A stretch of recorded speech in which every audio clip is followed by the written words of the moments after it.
നമുക്ക് കുറച്ചും കൂടെ ക്ലിനിക്കൽ ലെവലിൽ കുറച്ചും കൂടെ അഡ്വാൻസ്ഡ് ആയിട്ട് നേഴ്സിന് വർക്ക് ചെയ്യാൻ പറ്റുന്നതാണ്.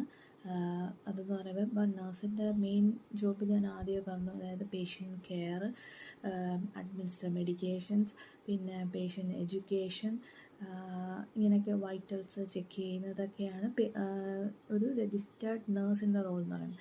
ഒരു അഡ്വാൻസ്ഡ് റോൾ എന്ന് പറയുമ്പം അതെന്ന് പറയുമ്പോൾ ഒരു ക്ലിനിക്കൽ പ്രാക്ടീഷണർ ഉണ്ടല്ലോ, അവരുടെ തന്നെ ഒരു ജനറൽ പ്രാക്ടീഷണറിൻ്റെ റോള് നമുക്ക് ചെയ്യാൻ പറ്റുന്നതിനെയാണ് അഡ്വാൻസ്ഡ് റോൾ എന്ന് പറയുന്നത്. അപ്പം അങ്ങനെ ചെയ്യാൻ പറ്റുന്ന ചില പൊസിഷൻസ് ഉണ്ട്.